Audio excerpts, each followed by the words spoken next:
Op is treated poorly by her in-laws for her entire relationship, and her husband never defends her. As revenge, gives the in-laws crappy presents for Christmas and a divorce for her husband. Prenup they forced Op to sign works in her favor. Posted by u/potential_low_8645. Throwaway account for anonymity. I, 31F, married my soon-to-be ex-husband, 33M, in 2018. My in-laws never liked me and made it clear. My soon-to-be ex insisted that they were just putting up a tough exterior and would grow to love me. To show how evil they are, one time, I joined them for dinner and brought a cake I had made, because I was always raised to be a gracious guest. When I stepped into the kitchen and offered the cake to his mother as a thank you for inviting me, she took the plate over to the garbage bin, dumped it in, and handed me the plate back. When I told my husband what she did, he confronted her, and all of a sudden, the crocodile tears started. She claimed she grabbed the plate but didn't get a good grip. I let go too quickly, and it fell to the floor, so, of course, it had to be thrown away. My sister-in-law confirmed that was what happened. My soon-to-be ex owned his own business, and his family called me a gold digger behind his back. Of course, they insisted on a prenuptial agreement, which I didn't care about because I never thought my marriage would end, and I hoped it would appease them and maybe finally get them to treat me kindly. Nope. His business failed once COVID hit. We went through his savings and my own trying to keep it afloat. I refused to go into debt to keep it going, so he closed it down. In 2022, he was suffering from really bad depression because he had lost his business and couldn't find new work. He suggested we move to his hometown, closer to his family, so he had a larger support network. Against my best judgment, we did. He wanted to work only part-time while trying to restart his business, so I became the main breadwinner.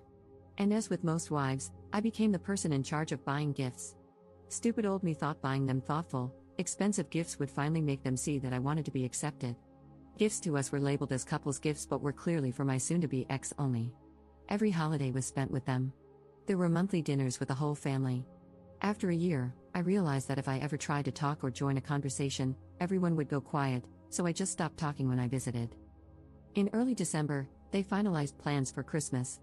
A few days later, my soon-to-be ex said his family had decided they didn't want me to join them for Christmas Eve dinner and Christmas lunch because I ruined the family vibe. I replied, "Fine, we'll do our own thing instead." My soon-to-be ex sheepishly looked away and said he was still going to go. I was livid and so disappointed in him. That was the moment I knew my marriage was over.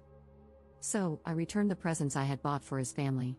In their place, I got one pair of novelty business socks for my father-in-law, a supermarket brand bottle of shampoo for my mother-in-law, the nastiest perfume I could find at the dollar store for my sister-in-law, and the most expensive gift, a large rawhide bone for my brother-in-law and his wife's chihuahua, too big for it to get its jaw around, rendering it useless.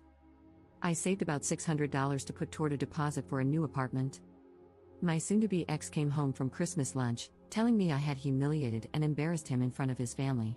I asked him why he would think I would buy nice gifts for people who clearly don't like me and don't want me around. I served him divorce papers last week. Remember how he was supposed to be a millionaire by now, so we had that prenuptial agreement? My soon-to-be ex is not eligible for any of my savings, since we were required to keep separate accounts or alimony. He doesn't have money for rent or auto insurance. Not my problem anymore. Some of my friends and family are on my side and proud that I went out in a blaze of glory. Others are telling me I was being way too petty, which isn't really like me. So, am I the jerk here? Relevant comments. Commenter. I would say, be glad you did not have children with him. Be glad you can escape and be free with no strings attached. P.S. This relationship should be a learning lesson about the love you want for yourself and the life you desire, not a loss. Op's response. The first thing I did after I moved into my new apartment was adopt an older cat from the shelter. He was allergic, and I could never adopt one since we first started living together. We're just two old hags living our best lives after being rejected. Commenter 2. He chose his family over you and still expected you to buy all the presents? This was perfectly planned and well-deserved for every one of them, including him. Op's response. He only worked 12 hours a week at Walmart so he could do non-existent work restarting his business. I make just over 6 figures, and I can't believe I didn't realize years ago that I was the family ATM. Commenter 3. So thoughtful of them to insist on a prenup. I hope you send them a sincere thank you note after the divorce is finalized, lol. Op's response. My lawyer even laughed that the prenup setup for him is the one we're going to use for me. It required both spouses to maintain separate bank accounts, and each spouse could keep 100% of their savings. No spouse was eligible for alimony. Update 10 days later. Many thanks to everyone for their support on my last post. I thought I'd send a small update. First, for those who asked how the deposit on my new apartment was only the $600 I saved on gifts, it certainly wasn't. I had to dip into savings, but that $600 helped. My soon-to-be ex didn't bother reaching out to me after I left until he was served the divorce papers and my lawyer made it clear we're exercising the prenup. Then, for a few days, it was loving voicemails and texts I never picked up from him and his family, trying to convince me to come back, which eventually turned into threatening and cruel voicemails and texts when it became clear I wasn't budging. My lawyer suggested I don't block them so we have evidence of harassment if needed. Basically, give them the rope to hang themselves with. But then, last night, I got call after call from my soon-to-be ex. Stupidly, I picked up, thinking there was some kind of emergency or something. I had barely gotten out a hello when he said, "The rent is a week late." I told him that was strange because I had paid my landlord 6 days ago. He paused, sighed dramatically, and replied, "No, the rent for here." I reminded him that I don't live there and he shouldn't expect rent. Cue his parents both texting me, claiming they're going to sue me to pay the remainder of the lease in full. I'm not worried about having an eviction on my record since the apartment is in his parents' names. When we first announced we were moving to his hometown, they rented an apartment for us right away so we could move in immediately. They've been renewing the lease each year. We had to pay his parents, and then they would write a check to the landlord, who has no idea who my soon-to-be ex and I are, let alone that we live there. Red flag, I know. I'm glad I had a few weeks to prepare for my departure since they'd probably have used the fact that it's their apartment to kick me out immediately. Divorce is probably going to be a bumpy ride with this manchild and his psycho parents. Any advice from anyone who's been through it is welcome. Relevant comments. Commenter. Do you even have a contract at the place where your soon-to-be ex is living? I don't think they have a basis for suing you, lol. What does your lawyer say? Ops response. The lawyer is confident they have no leg to stand on. I haven't signed any type of lease, and the utilities are in their name too because they were afraid of having too many names connected to the apartment and the landlord finding out. So, they are on the hook for everything that doesn't get paid. But hey, that was their choice and their scheming. FAFO. Second update 13 days later. Hi, if this isn't the right place to post any updates, please direct me to a subreddit that better fits. Super sorry if I'm annoying members who aren't interested, but a few requested an update. For those who commented that my soon-to-be former in-laws were probably charging my soon-to-be ex and me more than the amount on the lease, you were right. And we wouldn't have found out if they weren't so entitled and determined to hurt me. They got a cousin, who happens to be a lawyer, to send me a letter demanding that I pay the entirety of the remainder of the lease or they would file suit and force me to pay it. Clearly a scare tactic. So my lawyer sent a formal request to their lawyer for a copy of the lease, which I've never seen, and a copy of their written agreement with us as sublessees, which doesn't exist. They sent the lease and insisted the sublease agreement was a verbal contract.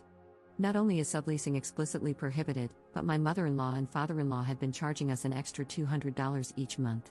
So we notified the landlord that I had been living there with my soon-to-be ex-husband while the lessees were living in their own house throughout the duration of the lease. We also sent copies of my driver's license, with the address, and over 2 years of bank and credit card statements listing the address.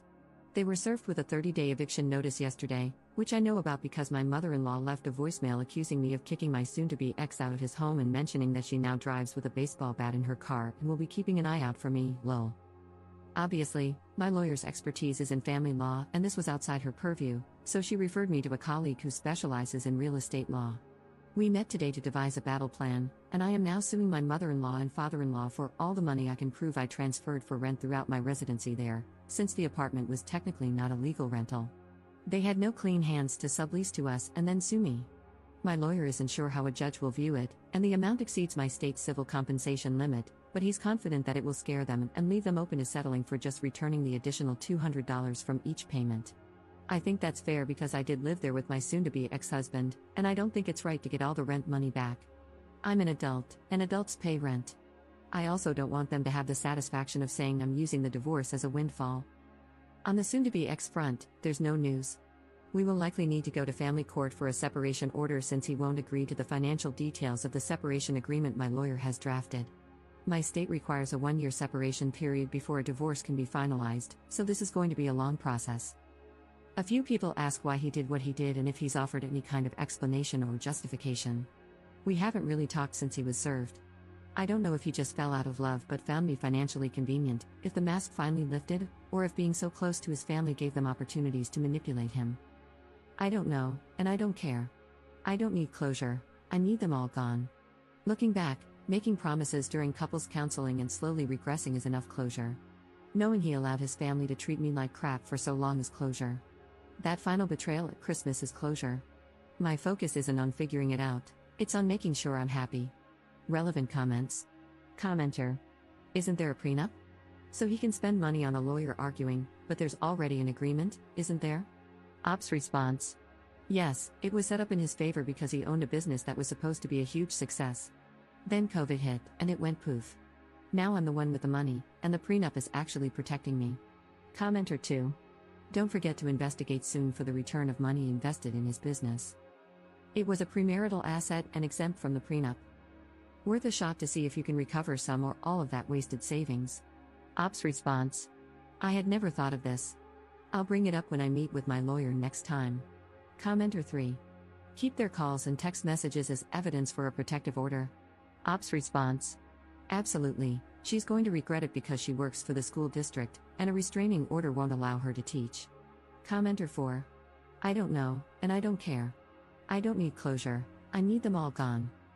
And that's how you know you're starting to heal. Too many people let toxic exes back into their lives in the name of closure. The truth is that when someone hurts you like that, it's not your job to figure out why. What matters is that they did, and you need to leave to protect yourself. You're absolutely amazing. Ops response. Thank you, honestly, I feel like a new person, like someone who's been ill and is finally able to go outside and breathe fresh air.